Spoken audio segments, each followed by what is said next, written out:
everybody. Welcome back to Psychedelics Today.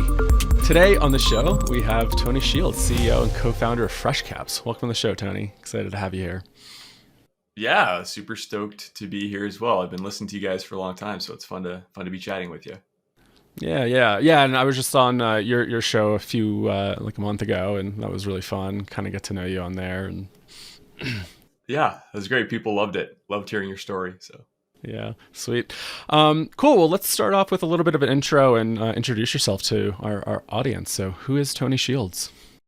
Sure. So, I'm someone who's been interested and passionate about mushrooms my whole life for whatever reason. Just always thought they were cool, right? They're these things that grow in the wild and they can do everything from, kill you to be nutritionally beneficial to obviously all the amazing things they could do on the psychedelic side of things. So they've just always been super interesting to me.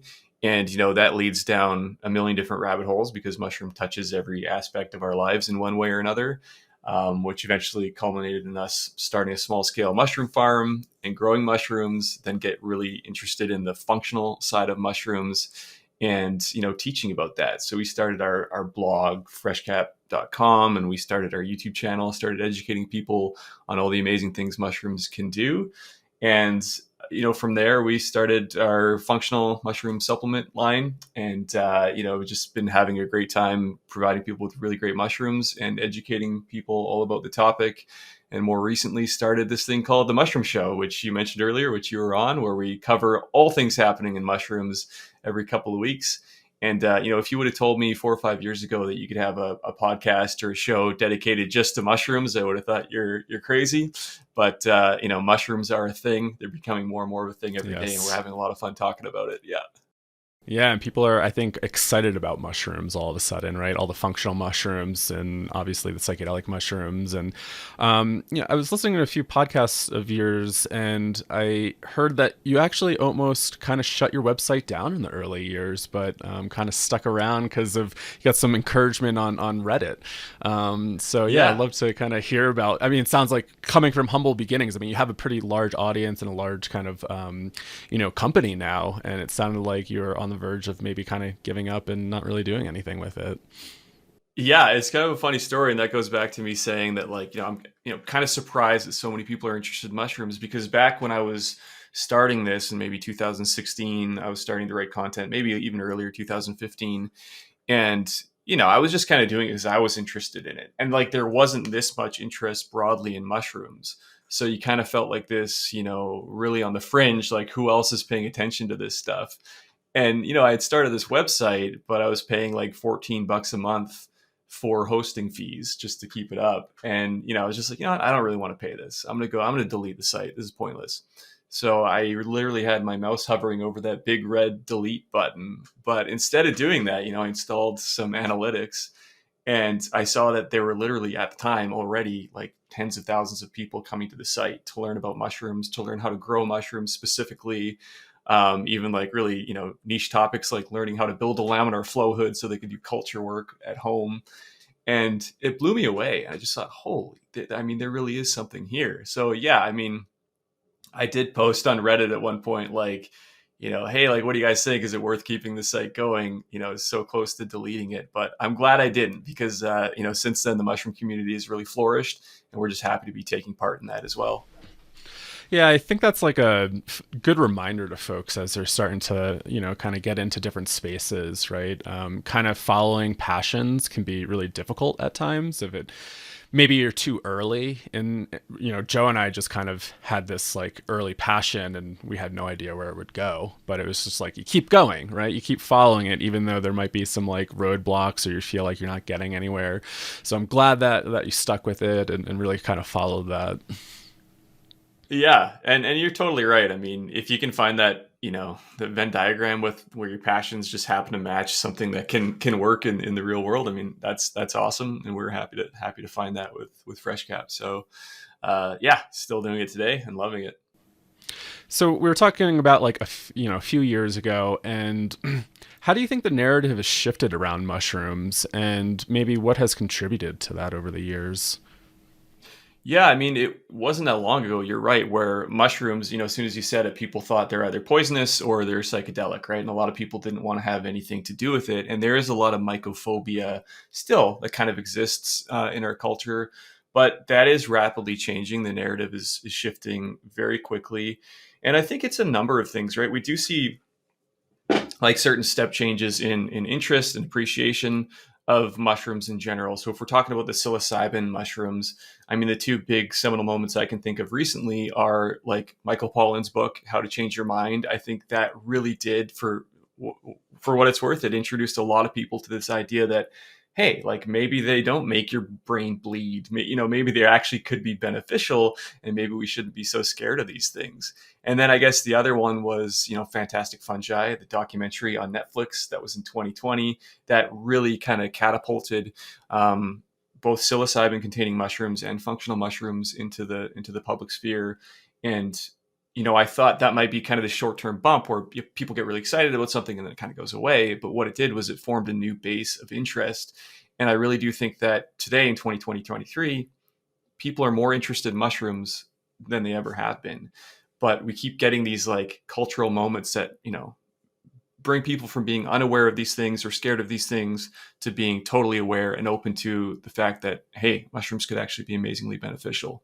So Yeah, I mean, I don't know. I feel like maybe I'm in a little bit of a bubble just as you, but I feel like the narrative around just even functional mushrooms, right? Like there's so many more companies coming online, functional mushroom products, and people are really kind of gravitating towards these products, right? We're seeing it so much more. And it's interesting to think about a culture that was kind of so mycophobic, and now we're starting to maybe integrate that in. And yeah, Fantastic Fungi was just a wonderful, wonderful documentary, and I thought they did a really great job with like mixing that narrative around the functional use of them, and then with psychedelics. yeah, I mean, just to follow up on that point briefly, it's like, we draw these arbitrary lines as human beings between, psychedelic mushrooms are over here, functional mushrooms are over here, and poisonous mushrooms are over here. But the mushrooms don't do that, right? It's just a spectrum where they're creating all these crazy compounds for all these different reasons, and they just happen to interact with our bodies in different ways. And, you're right. I think, again, Fantastic Fungi did an amazing job laying that out for everybody, right? And kind of inspiring some awe about the kingdom fungi, which was really cool. Yeah, yeah, and just the cinematography. When you said awe, it was like some of those shots were just very awe-inspiring. You're like, whoa, that's really cool Big to time. kind of see some of that stuff.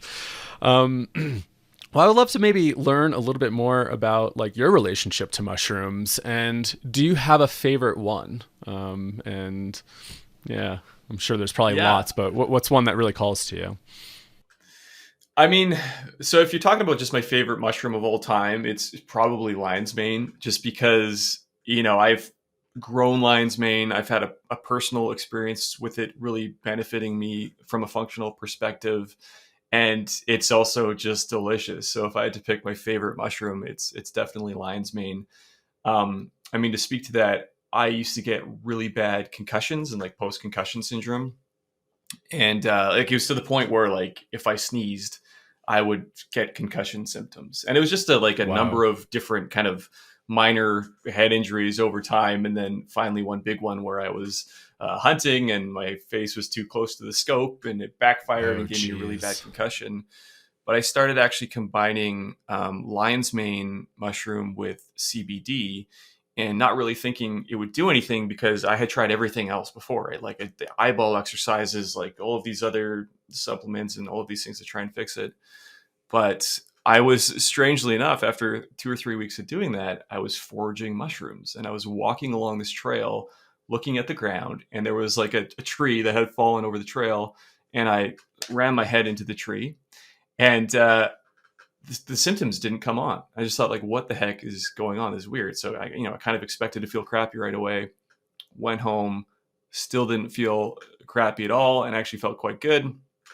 And I haven't had any symptoms since. So it's pretty amazing. I'm not the only one to obviously experience that. I don't know if it's the lion's mane alone, the CBD alone, or the combination of the two, but that's been a really remarkable thing.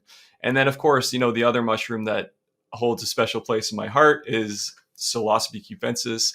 I just think it's one of these things that, like, you know, I, like many others, listen to endless hours of Terence McKenna lectures on YouTube, kind of as I was getting into mushrooms. And I think that Yeah. seems to be a starting point into mushrooms for a lot of people. And, over the years, just learning about them, seeing how they grow, learning how people work with them.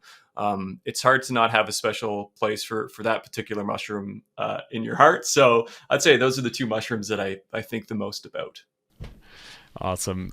As you just mentioned, Terence McKenna, I was thinking about like my entry point into that was definitely listening to hours upon hours upon hours of Terence.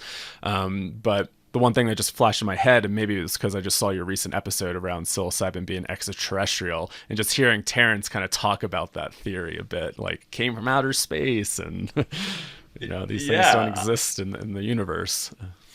Yeah, I mean, he's just such a great orator, and I would just go to sleep at night with him kind of playing in the background, and you hear all these ideas, and a lot of them are pretty far out there. Like his idea that psilocybin containing mushrooms, like psilocybin is a communication mechanism, right? And it's like a way for mushrooms to communicate with humans.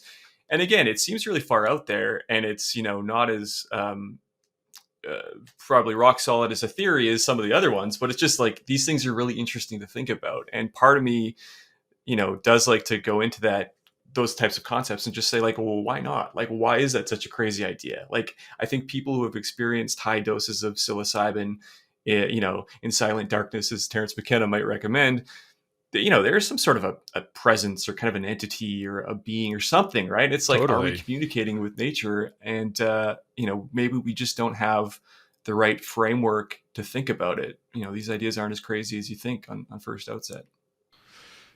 Yeah, yeah. I feel like if you've been there and you've had those experiences, you start to entertain those ideas a little bit more, right? You go, well, I don't know. I have an experience that could relate to that. But yeah, I think as I gotten older, started to be a little bit more critical of Terrence's ideas a little bit more because I mean, he had a gift of gab, right? I mean, he could really sell you on For sure. anything. For sure. Yeah, Yeah, but I mean, the other thing too is like he talked about a lot of stuff that kind of came true. Like he talked a lot about like memes, right? And it's kind of funny because like people would listen to his he talked about the meme being like the shortest whatever it was, like the most compressed idea or something along those lines. I forget exactly his words. But like, we are seeing that a lot more in our culture today, right? Like meme culture is totally. like, it's a pretty big thing. So it's like interesting to hear him talk about that or like talk about some of the ways the internet where, when he was talking about it, the lectures you listen to on YouTube, like this was kind of in the very, very early days, right? And a lot of the things he said were quite prescient, especially too, like his lectures on talking about how, he expects things to just keep getting weirder and weirder and weirder at a faster pace. And it's like, you look around today and you're like, man, that was pretty bang on. So, Yeah. you're right. Some pretty crazy ideas, but I think, I still enjoy listening to them from time to time. Yeah, yeah. I guess we'll still wait to see if his idea around the archaic revival of becoming like hunter gatherers again with the computer chip behind our eye, and that's how we're really kind of interacting with the world. Which I mean, we're kind of getting there, right? With like AR glasses and stuff like that, VR. It's not too far fetched. But I would love to come back to learn a little bit more around lion's mane with the head injury. Actually, just before I got recording, somebody asked, hey, you guys should talk about this. And so I'm glad it just kind of naturally came up. Is there any research that you've kind of dug into around like lion's mane supporting like TBIs, and like is there an idea around how that operates and works? Yeah, well, I mean, we know that lion's mane contains compounds that can support the promotion of nerve growth factor, right? Which is a compound in your brain that, supports neurons and might even help to regrow new neurons. And these compounds can cross the blood-brain barrier. They're shelf stable. They grow on trees. So it's a really unusual combination of different compounds that can do this. And that's what makes lion's mane so special and so unique. I think the difficulty in, double blind placebo controlled trials is not only because, there's so many different ways you can, like, people can use lion's mane fruiting body or mycelium, or you can extract it in all these different ways. We do have research that shows people can benefit using lion's mane if they're suffering from mild cognitive deficits or mild, cognitive injuries. And we've seen, research with lion's mane on mice, for example, where they can, injure their brain and then see how lion's mane can fix it. But like, as far as I know, I haven't seen any conclusive evidence on, lion's mane and concussions, for example. But Right. again, if we look at like the popularity of lion's mane today, people are using this thing for a reason. And I've heard enough anecdotal evidence, which you can't take to the bank, but I've seen it. I've heard other people, and I've experienced it myself. And when you look at the scientific evidence based on the compounds that are inside of this mushroom, it makes sense.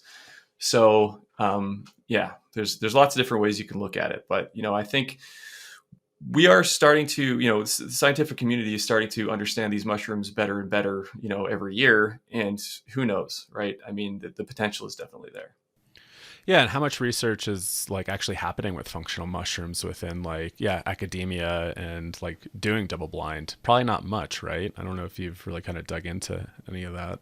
Yeah, I mean, there is research being done all the time. I mean, like for example, there was a trial using turkey tail and chaga, like specifically for COVID. I think they were doing this in 2021, just to see how it could potentially support the immune system. People are doing research on different functional mushrooms all the time. We saw a new paper come out earlier this year, specifically on lion's mane, where they found like a new compound in lion's mane that was shown to improve, like to actually grow brain cells in mice, like mice brain cells, which is kind of cool. We did cover that on our channel. So yeah, I mean, there is new research coming out all the time. Again, it gets complicated because sometimes it's done on mice, sometimes it's done on different Right. extractions, sometimes they're just doing it on a petri dish. So it's hard to draw any like specific conclusions, So but not a lot of like human trials. It's mostly maybe in animal studies and whatnot. right, that would be probably the majority of it, just because those studies are a lot easier to do. Right. But there have been studies done with humans as well. But you're right, just not as much. Yeah.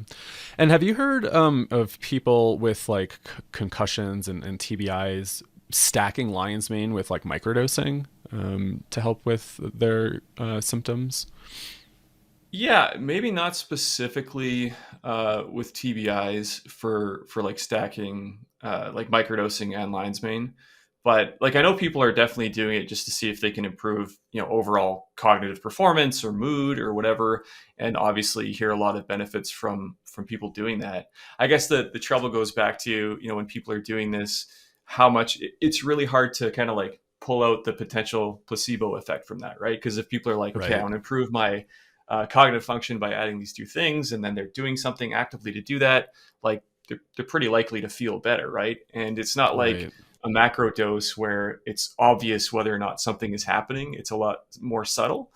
So yeah, I've talked to a lot of people that do that and get incredible benefits from it. I don't know if I can think off the top of my head of anybody who's specifically doing it for brain injuries, but again, that makes sense, right? We talk about like people researching the neurogenesis capabilities of those two things together, which you think could help with brain injuries for sure.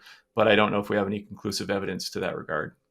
Yeah, yeah. I know we've had some folks on the podcast in the past, and I know Joe's interviewed them, so I always kind of forget all the details. But people using psilocybin to help with some of their traumatic brain injuries. And Joe actually just went through a pretty traumatic brain injury, like pretty severe concussion a few months ago. And I think part of his regimen was a lot of kind of like lion's mane and functional mushrooms, and I think maybe some CBD. And so, I think it's helped him a whole bunch.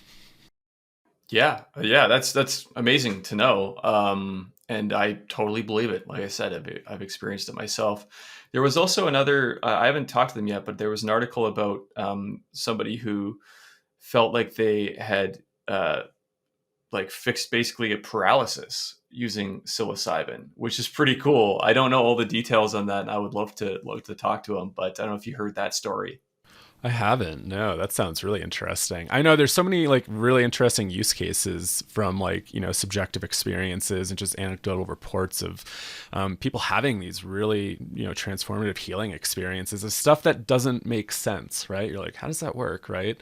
I Right. don't, Joe and I just covered some news yesterday on our Psychedelics Weekly podcast. Researchers are maybe starting to research psilocybin for long COVID symptoms. And that just kind of I says saw that. like, Yeah. like what's going on there? That's really fascinating because yeah, we just usually think about the mental health, but the anti-inflammatory effects and some of the other, the nerve growth and Yeah. And I think, I mean, the bottom line is mushrooms are undeniably powerful, right? Like, I think you can check that one off the list. Like, yes, again, specifically psilocybin mushrooms, I think you can say, like, okay, there's something in here that has a very profound effect, right? Like, there's absolutely no denying that.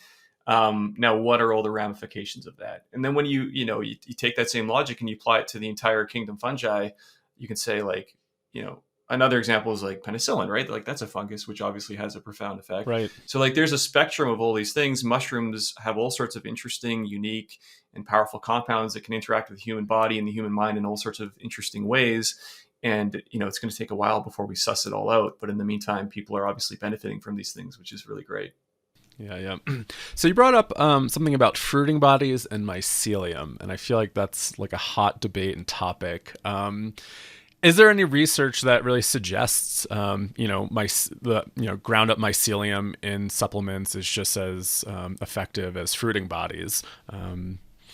Yeah. I mean, I think this is the way I look at it. Like people use functional mushrooms in order to get some sort of specific health benefit or to make some sort of a difference. And the reason why that would happen would be because of the compounds that are inside of the mushroom. So, you want to use mushrooms that actually have those compounds inside of them. And for the most part, that comes from extracted fruiting body. Now, there needs to be a bit of a differentiator here because like mycelium in and of itself is obviously beneficial and can have some important compounds in there without a doubt. The thing is, a lot of the times mycelium is not just pure isolated mycelium, it's mycelium that's been grown out on grain. And Right. as someone who started my journey as kind of a mushroom farmer, or anyone who's grown mushrooms before, you start with mycelium, you grow that mycelium out on a grain, you add that grain to another substrate, eventually the mushroom fruits, and you harvest that mushroom. But I think some people have figured out you short circuit that whole process and you just take the grain spawn, you grind that up, and you call it a mushroom. And sure, there'll be some mycelium in there, but there'll also be high levels of grain starch, which is it's just grain, right? I mean, nothing wrong with grain, but nothing that amazing about it either. So, with the fruiting body extracts, you can actually test for these active compounds that would make a difference, like beta glucans, like triterpenes, like cordycepin in the case of cordyceps. Again, there are some exceptions because mycelium can have some benefits, but I think in general, where we get the most benefit is from whole fruiting body mushrooms. And what are some of those benefits of the mycelium? So, I mean, like again, people talk a lot about lion's mane, right? Like lion's mane contains hericenones and erinacines. Hericenones in the fruiting body, erinacines in the mycelium, more so. So, that'd be one compound that could be interesting and beneficial because that's a compound that can cross the blood-brain barrier and do all these things that people use lion's mane for. So that'd be probably the main one that mycelium is. But when you think about like what a fruiting body is, like a fruiting body basically concentrates the mycelium, right? It forms this little hyphal knot, and that grows out into a fruiting body. So it's made of the same stuff. It's just Right. more, more concentrated as just pure mushroom in the fruiting body. Right. And then we have like really interesting things like sclerotia, right? Like the truffles. And that, it still has the fruiting body, but then you have the mycelium and then you get these little nodes in the mycelium, right? Am I correct with that? Yeah. Yeah, I mean, like one interesting example is chaga, right? Like, so chaga does technically have a fruiting body, but like nobody ever sees it ever. It's like this very ephemeral thing. But the thing that people usually think of as a chaga mushroom is actually this hardened mass of chaga mycelium and birchwood. And the fact that it grows on birch is actually pretty important for the medicinal benefits because the birch interacts with the mycelium and produces betulinic acid and all of these other compounds that can be super effective. So, yeah, I mean, when you really get into the nitty gritty, it's a pretty it gets pretty complex pretty quickly, right? And I think that is the difficulty for people who are just like, look, I just want to experience the benefits of mushrooms. I don't want to like get a degree in mycology. Like, let me know how to figure this out. So, we try to make that easy through our education and everything like that. But you're right. It does get pretty complicated. Yeah, yeah. Do you have any favorite mycologists or teachers that have really inspired you over the years in this field? I mean, obviously, like, on my bookshelf behind me, I have Paul Stamets' book, Growing Gourmet and Medicinal Mushrooms. And I think, like, that is the book that really kind of got me started. Like, I probably read it like 100 times. So amazing contributions to the world of mycology from, his writings and his teachings for sure. But there's just, there's so many now. Like, I think, I've been inspired by so many people who are getting into it. And I think that's one of the coolest things about mycology and growing mushrooms is that so many people can contribute, right? Like just like going on Reddit in the early days and like sharing stuff that I would learn with other people on these mushroom growing forums. And, even like the Shroomery, right? Like I'm Right. sure a lot Yeah. of people who are interested in psychedelics know of that website. Like there's so many people contributing to it and so many people just doing really cool stuff at home. Another mycologist that's been really inspiring to me is Trad Cotter. Oh, yeah. He's done so many cool things from, teaching oyster mushrooms to grow on motor oil to like, getting mushrooms to produce unique metabolites that could potentially fight specific infections to, now he's starting up some of these retreats in Jamaica and in Costa Rica. So, there's so many people doing cool things in mycology, and everybody can participate, which is pretty neat. Yeah. We primarily focus on psychedelics here. And so this whole kind of like avenue of functional mushrooms and just like, exploring the medicinal benefits of, just regular mushrooms. Where can people get like what's a good place for people to get started if they're really interested in exploring more, to kind of start their learning process around just, non-psychedelic mushrooms? Yeah, YouTube is actually a great platform. Selfishly, like we have a lot of videos if you want to go check it out. We have videos on each of the individual, kind of superstar mushrooms like chaga, cordyceps, turkey tail, lion's mane, and reishi. So you can go watch that and get a pretty good introduction. Um, we have some guides on our website as well, that are pretty good. There's also some really great books that kind of span the gamut of if people just wanted to get started. There's a book called Healing Mushrooms by Terence McKennas, who is actually the founder of a company called Four Sigmatic. That's like a really kind of easy introduction to functional mushrooms. And then if you really wanted to go a little deeper down the rabbit hole, you could check out a book like The Clinical Guide to Medicinal Mushrooms by a guy named Martin Powell. He is an absolute superstar, and is probably the most well-spoken on this topic out of anybody in the world. And he's got a great book as well. So he's also got a great website called Mycology Press, which keeps track of a lot of the new research that's going on for specific conditions. So that's a really good resource for people who want to dive deeper. Awesome. Thank you for that. Maybe we'll switch some gears here and start chatting about more of the psychedelic mushrooms. And I'm wondering, I'm sure, you said you had just an early interest in mushrooms. Where did your interest in psychedelic mushrooms start to come into play? How did that start to come up? Yeah, it was right at the beginning. And I think, you know, when you're first getting into like wanting to grow mushrooms, I think a lot of people want to grow psilocybin containing mushrooms, right? You want to grow Psilocybe cubensis using the PF tech, which is really cool. But the problem with growing those mushrooms is, well, most places in the world it's illegal, right? So, you start growing these gourmet mushrooms, and you realize you can get almost as much joy out of the process anyway if you're into growing mushrooms. But yeah, my interest in psilocybin containing mushrooms started right from the get-go. Like I said, I've been interested in mushrooms my whole life, but always been kind of interested in things like lucid dreaming, and for some reason those things seem to kind of cross paths. I don't know why, but it seemed like an interesting place to start. I've just Lucid always been dreaming and fascinated. psychedelics, or lucid dreaming and just regular mushrooms? Lucid dreaming and psychedelics, I guess, are just like altered states of consciousness in a way. And I think Yeah, like yeah, yeah. when I was in high school, I was like super into lucid dreaming, and I just thought it was the coolest thing ever. But that kind of takes you down a bit of a rabbit hole of altered consciousness in general, right? And when that crossed paths with mushrooms, then it became super interesting. So yeah, always been fascinated with this idea that like there's this little brown mushroom that grows on cow poop that can completely change your like your entire consciousness for a period of time. It's just such a profound concept.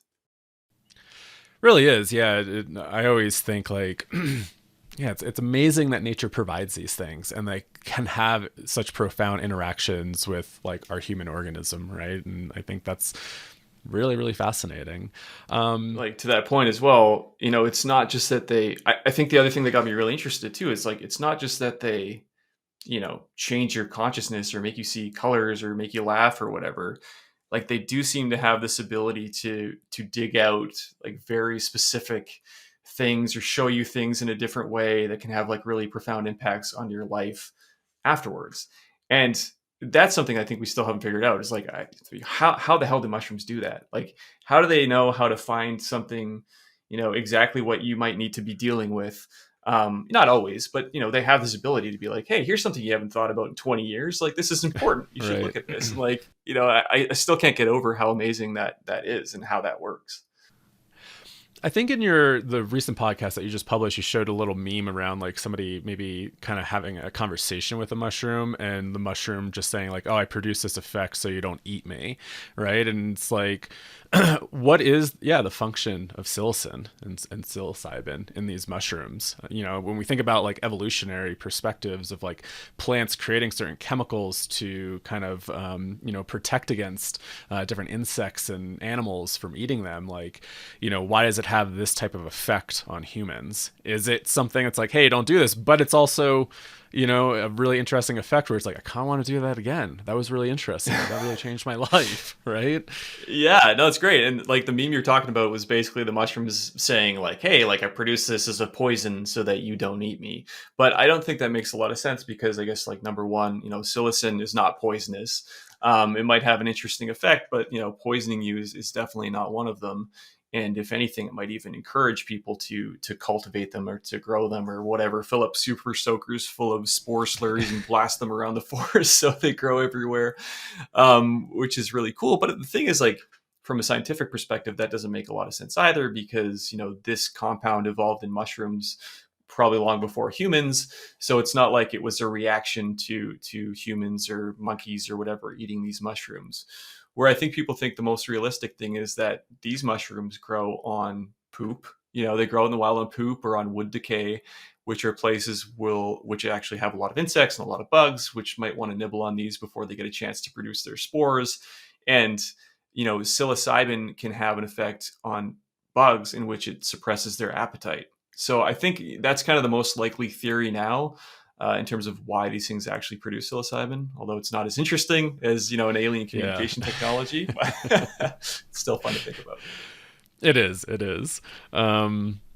So you mentioned that you were just in Jamaica for a bit Yeah. doing a documentary, and I'd love to just hear more about your experience. What were you doing down there? What were you filming? Yeah. Yeah, I mean, so Jamaica is an amazing place, and I had done a couple episodes on the retreats that were happening there, and spoke to a few people, and I realized that a lot of people were going down to Jamaica specifically to have a retreat or experience with psilocybin mushrooms, but I didn't feel like I understood the full story. I felt like there's a lot of stuff happening there, but it's kind of like all over the place, and it's people don't really have a great perspective of what's going on there, and I think I wanted to go check it out, see what's actually going on. So, we went down there initially to just kind of film a segment for the mushroom show, but it ended up being a much broader trip where we're going to turn it into kind of a mini documentary. And the things that are happening there are really cool. So it's everything from, you know, people are starting up farms where they're growing psilocybin mushrooms because they're not illegal, so they can have these farms, and people are kind of learning between each other how to grow these things in a location or an environment like Jamaica, which is pretty cool, and it's being supported a lot by local communities and even being supported by the government, which is really neat to think about. There's also like consumer packaged goods that are starting to show up there. So people are able to just go buy chocolates or buy mushrooms or buy psilocybin infused honey and all of this kind of stuff, which you're seeing a little bit in the US, but in Jamaica, again, it's legal, so it's a whole different thing. We also visited some of the retreats and talked to some of the people that are doing psilocybin therapy down there to understand what that's all like, and that's a pretty amazing thing to go learn about. And then also, they grow wild there. So we went out into some of these fields and, through the cow fields and found some wild growing Psilocybe cubensis, which was a really cool experience as well. So Jamaica really is this, it's kind of the epicenter of all these things. All these things are kind of happening at once. Everything from wild harvesting these things to growing them to the retreats to their studying them with the university in collaboration there. And I think they have a really cool opportunity to properly, shepherd these things into the public view. Where are some places that you visited? Like either retreats or locations on the island? Yep. So the farm we visited was called Sacred Therapeutics, and that was just outside of Kingston. And again, it was, it's still pretty small scale, but I guess the thing about psilocybin mushrooms is like, especially in a place like Jamaica, you don't need a lot of them, right? Like, you could grow mushrooms once and probably have enough for quite a while. So the farming is still pretty small scale, but it's really cool to see. We went up to Negril, where we met with some founders who were starting a chocolate brand called Patu Chocolates, which is really cool. You can check them out. So we talked to Charles and Kevin down there, and they're really working, closely with the retreats to try and figure out what are some of the best strains. And the cool thing about Jamaica, again, it's legal, and you have the retreats, so you can have these really quick iterations in terms of like getting feedback on your product and making these quick adjustments. So they're, able to figure out what some of the best strains are to put in these products and what people are having the best experiences with, which is pretty neat. And Negril is also where we met Ted from Miss Brown's Mushrooms, which is kind of cool. I don't know if you were there when you were in Jamaica. No, we didn't get to stop by there, but I know that's a pretty famous spot. Yeah, it's cool. It's like totally not what I expected, but it was like really, really cool to see. We went in there, and yet, Ted was there, and he started telling us all about his history and how his mom has been doing this for like 40 years. And, Wow. She used to make food for Bob Marley when he would go play the small cafes in the grill. That's really cool. And then, we're about to leave because we just got the interview, and he kind of chased us out and said, "Hey, like, do you want to go find some mushrooms right now?" I said, like, of course. So, he hopped in the car. We drove for a couple hours up to the fields, and he showed us some of the mushrooms growing out there, which was pretty amazing experience. And then we went to a retreat called Myco-Meditations. It's run by Justin Townsend, who was also on our podcast. But we spoke with one of the therapists there and got an idea of what that process is like, some of the challenges they deal with, some of the opportunities they see down there, and overall just a really beautiful experience. Yeah. And is there a particular like strain that is like specific of Jamaica that grows wild? I was trying to figure that out, and the person I was chatting with didn't really have an answer. And I'm wondering if it's like a specific strain that's to the island. And is there a history there of use? Yeah, I mean, there is a history of use for like not for everybody, right? Like I think if you were to walk down, like for example, when we were there harvesting these mushrooms in this cow field, there was this kind of lake in the middle of the field, and there was a bunch of Jamaican guys there that were fishing. And I went up and asked them, like, "What do you guys know about these mushrooms?" And he was like, "What are you talking about?" I was like, "Oh, these mushrooms that are growing on the cow poop." He's like, "We don't know anything about those." And I was like, "Oh, that's really interesting. Like, that's weird." So I think most people are kind of simply unaware that it's a thing. But obviously, there is a small subset of people that are very aware of it. And I think, people have been going specifically to Negril for a long time to kind of have these experiences with mushrooms because they do grow there. Excuse me. In terms of like specific strains, there's strains that people down there who have labs are kind of working on. Like for example, the Patu guys have this Patu strain that they've kind of developed themselves. But the ones that are growing out in the wild, I don't know. Like they call them golden teachers, right? But that could mean anything. Okay. And there's also some Panaeolus sinensis that grows there as well. They call them blue meanies, but it could be any strain as well. So yeah, I don't know if there's like a specific Jamaican strain, but they Right. definitely grow there. And the story that I've always heard throughout the years is that, they never had to make it illegal because, there wasn't much of a history with use, and it was mostly tied up with like witchcraft. And so people were usually afraid and didn't want to have anything to do with these mushrooms. And so they never had to actually make a law around it. Did you hear something similar around that kind of narrative? Yeah, I heard something very similar. Is like they basically like they didn't make it legal specifically. It was basically just an omission when they were making all the other drugs illegal. So they were like, it's just a mushroom. It doesn't make any sense to put that on there. But I think like more recently, they've realized like, hey, this is actually kind of an opportunity there. Um, we didn't speak specifically to any regulators or politicians, but we spoke to people who are dealing with them and trying to figure out how to navigate this space. And I think what they've realized is, hey, we had this opportunity with cannabis, and I think some people feel like they kind of they kind of screwed that up a little bit, and kind of missed out on a lot of the potential benefits that the community and the country could have from cannabis legalization and the changing narrative around that. And I think they see the opportunity that they have with mushrooms, and a lot of Jamaican people are pretty excited about it. So who knows how it'll eventually be regulated? Like it'll likely just be that they regulate all mushrooms and categorize psilocybin mushrooms in the same bucket as functional mushrooms, but that's yet to be seen.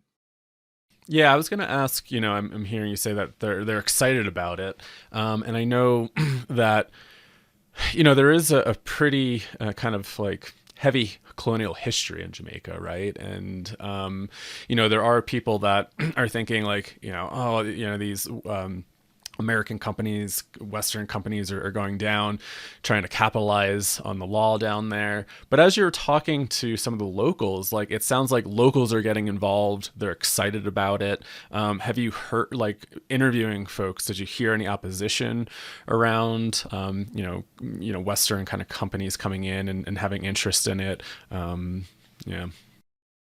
Yeah, that's a really great point. And that's one of the reasons why I wanted to go down there to see it for myself because like I said before I went to Jamaica, we just interviewed someone who runs a retreat, and I posted the video, and I got a lot of those comments on the video like, oh, this is just the same old, uh, Western people taking advantage of this country, et cetera, et cetera. And I thought, okay, let's see if that's fair or not. And like, sure, there's some opportunistic companies that are going to Jamaica, but when you speak to people in Jamaica, people that are starting to work in this industry or starting up businesses in Jamaica, they will say it is for sure like a net positive to the country. And like I didn't speak to anybody that had this kind of negative reaction. It seems like that is mostly from people who have never been there and never talked to the people that are working with these things. So again, a lot of just Jamaican people don't know this is going on, but the people that are involved in Right. it, whether they be growing mushrooms or whether they be, starting these consumer packaged goods companies, they're excited about it. And again, they think it's by far, it's not perfect, but it's by Right. far a net positive for the country in general. Yeah, I've heard similar things from some folks and some of the locals I talk to, and I'm really excited to see a lot of the local Jamaicans kind of take that opportunity and start their own companies. Right? We went to a place where it was so cool to see. They had they said they were the first to get licensed, but they had this business certificate from the ministry to legally produce and sell mushrooms. And it was so cool to just see that like certificate of like approval for business, and you're like, wow, that's really cool. But they were just they did not expect to get into this. They actually just had a mycologist stay at their Airbnb. The mycologist was just telling them, hey, this is an opportunity. And they started to shift. And at first they said there was a lot of stigma. A lot of like the locals around them had no idea what they were really doing. And that, again, the fear around psychedelic mushrooms, it's like, like, oh no, no, no. But it was really nice to see, some local Jamaicans actually kind of take this opportunity to get involved, and hearing their excitement about it. And that got me more excited. It's like, how do we empower the folks down there to get more involved in this? Because, it does seem, the reality is that, Jamaica does really kind of rely on tourism, right? A Yeah. lot of the people I talk to were always so happy that, people come down there, right? And they seem to really appreciate that. And, they could just be saying that because I'm a Westerner and that's probably maybe what I want to hear. But, it was interesting to just keep hearing that, right? And I would love to Yeah. see, more local Jamaicans like kind of, get to know this and have more of a stake in this. I think that would be really, Yeah, really totally. important for the country. Yeah, like to give you another example, like we were down at one of these farms and I was talking to a young woman there who was like the head mycologist at this farm. And, she had just recently graduated from the agricultural program at I forget exactly what university it was, but one of the schools down in Jamaica. And, she was so excited about this because I think when she started her program, she had no idea that this was a possibility, right? And now Yeah. she's kind of at the forefront of this emerging industry, making real progress, making decisions, and doing things that people haven't really done there before. Because again, this is still all kind of new, commercial mushroom farming of psilocybe cubensis. So took it up as a very exciting opportunity and challenge, and that seems to be kind of the vibe down there. People are just like, "Whoa, this is cool. Let's see if we can do this right, and let's see if we can, again, make this a very positive impact on our country." Yeah. Was there like a big takeaway from going on that trip and like learning from some of the locals, the farms, the retreats? Yeah, I mean, I think the big takeaway is, something special is happening there. Again, like I thought, okay, the reason why people are going down here is just because they forgot to make it illegal, and it just like provided this like weird niche opportunity in the world for people to go and experience mushrooms. But it's way more than that. Like Jamaica is a very special kind of magical place. I think like down there, again, the fact that they grow there, it's just like it's a vibe. It's a whole thing, and I can see why too. Like I can see why people would want to go there for the psilocybin therapy or the psilocybin retreat experience, just because number one, it takes you away from your normal kind of day to day life. But like there's something special about sitting in front of the ocean as the sun is going down in like a beautiful location, and feeling that the profound impact of mushrooms at the same time. It's a very special place. Yeah, a couple of years ago, I was like a little kind of, I guess, like worried about how it was gonna like, again, just thinking, okay, here we are, kind of colonialism happening all over again, but and then like maybe creating those structures, and then if the U.S. finally starts to legalize, will those structures like be in place and then collapse when people don't want to go there because maybe they're just kind of using it as a loophole for the law? But then, after kind of visiting there, I was there for a month in January, and just thinking, no, it is a really special place. And I think that will always kind of bring people down there, right? Like medical tourism, if we want to call it that, is going to be a thing, right? People are probably going to want to go to like a retreat on the beach. I mean, where else would you want to be doing something like that? Beautiful weather, and yeah, just being there, and just Yeah. the culture in general. I don't know. I really appreciate just like the culture there. Just so friendly, open, and there's just something so special about it. Oh, big time. Yeah. No, it was. Yeah, it was a really great experience. I mean, we were only there for like a week, but yeah, I can imagine being there for a few more weeks. Like you said, you were there for a month to really kind of like get into that vibe. It's a good place to be.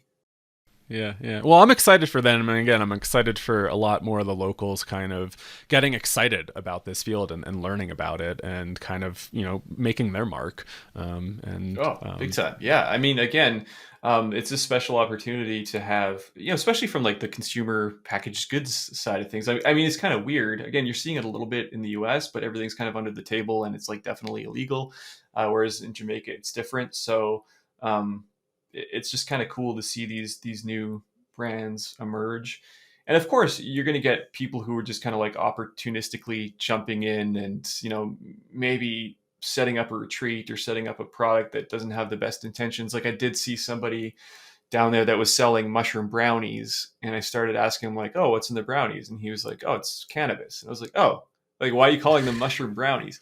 So like, it's not all going to be perfect, but you're right. It is kind of exciting to Yeah. see what kind of opportunities will crop up. We had an experience. We were just walking along the beach, and somebody was trying to, yeah, sell us some like mushroom products or something like that. And just kind of like just being curious, like, oh, what's in there? How many, like, what's the dose in there? And they're telling us to like eat the whole thing, and it's like, I don't know. I think they said like maybe there was like 5 grams. So like, yeah, that's like a single dose, and we're just like, I don't know about Yeah, that. yeah, yeah. It could go either way, I guess, in some regards, but yeah. Yeah. Yeah. So I guess a lot more kind of like education too, and kind of, and yeah, it's again, it's like cool to kind of see like the folks that we were with for a bit. I mean, they were only operating for like a year or two, and so they're still learning, and it was cool to kind of see their operation, and again, just the excitement about having this opportunity. So Yeah, I totally agree. It's pretty cool. And, eventually we'll probably see the same thing here in Canada where I'm at and in the US. I mean, I don't know exactly how it's going to unfold. It's kind of impossible to tell, but you are starting to see some of the signs that, mushrooms are going to be a thing, one way or the other. So I know like in Vancouver, Canada, for example, it's not like Jamaica, but like there are a number of stores that are well branded and open, and you can just walk into them and buy 5 grams of penis envy if you want. And, it's pretty surreal to see that. I wouldn't, 5 years ago, I would never have expected that to be a thing, but it is right now in Vancouver, Canada. yeah, Joe and I just watched Dose 2. There was a screening here in Breckenridge. And they actually showed one of these mushroom shops in Vancouver. I think you had to have some sort of permission from the government to purchase from them. I think they were trying to operate in that interesting gray area with that special access program. But yeah, it's fascinating. What's going, like, have you been following the psychedelic kind of laws in Canada and how things are like shaping up there, and like where do you see things progressing in the country?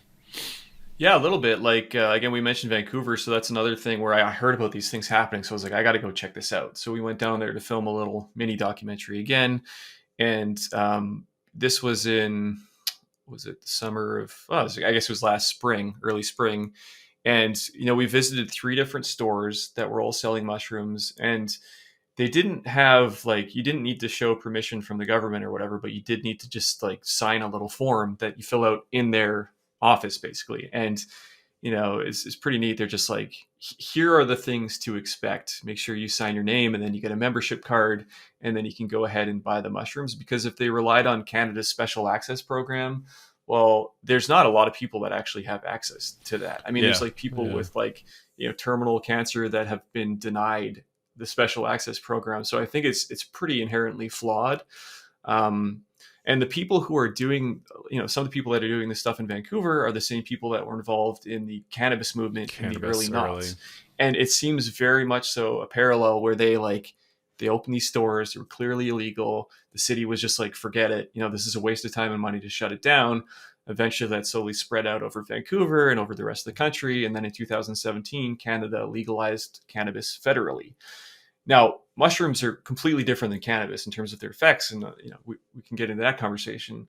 But I am seeing some of the same parallels. So I don't know, like, maybe. I mean, it's not crazy to think that within the next 3 to 5 years, we're definitely going to see more dispensaries, opening up in some of the, outside of Vancouver, maybe like Toronto. We're seeing some open up in Ottawa, different cities in Canada that are a little more open to this idea, which eventually might change the narrative. And if everything goes right, we might see this become legal federally. But it seems like, there is another angle specifically with mushrooms where, people are trying to get it through like the clinical model or not the retreat model, but like the traditional psilocybin therapy model. So I know, like in Alberta, the province that I'm from, that's kind of what they're trying to do here, where it's like, psychiatrists, and you go to a place and you spend 6 to 8 hours. It's a whole different thing that's obviously a lot more expensive, and it has some problems as well. But it's very turbulent, I guess, right now. everywhere, right? I mean, this field is just like rapidly emerging, and I just always like to remind people that we're in the beginning, right? And there's going to be lots of ups and downs, and there's going to be systems that emerge and then systems that crumble, and we're just kind of in it, and we're all trying to figure it out, right? Like, I'm trained as a therapist, right? And I believe in that therapeutic model, but I also realize how inaccessible it can be to some degree, right? Like if insurance isn't going to be covering it, and then if you're doing kind of like that therapeutic model of two therapists, or you have a psychiatrist on board, I mean, it's going to be very expensive, and so we're going to need like kind of these community models where people can have better access to it, and maybe kind of Yeah. like develop a different relationship with it, right? I think for millennia, right, people either did this in like little groups, or it's just gonna be interesting to watch it all shake out, and it's gonna be interesting to see how Oregon plays out, how Colorado plays Yep. out, but yeah, I always felt that Canada is, I mean, especially Vancouver, is just so progressive, and it seems like they're always kind of like ahead in a really interesting way. Yeah, I mean, even like the city of Vancouver voted specifically not to shut these down because they're like, this is just a waste of That's money. amazing. That's So crazy. like they almost have, yeah, it's pretty wild. And again, if you just landed in Vancouver and you had no other context, you would assume that it's totally legal. Um, but part of me worries a little bit too about the potential like over medicalization of these things as well, because like I think that's what gets lost. Like, yes, it can have all these amazing benefits, and like people are experiencing, everybody knows about the research with PTSD and anxiety and all this kind of stuff. But some people just want to use mushrooms for maybe a little bit of introspection or whatever. You want to use them on a Sunday afternoon while you're camping to I don't know, to be in awe of nature or whatever. And like, I Yeah. just hope that doesn't get lost in through the legalization process if things get kind of super medicalized. Yeah, I think we're all kind of worried about it, and I guess we'll just see how it all shakes out here. So I Yeah. guess we're coming towards the end of yeah, we're getting towards time. I guess we'll just end with a few little maybe fun questions. Do you remember the earliest memory that you had with mushrooms?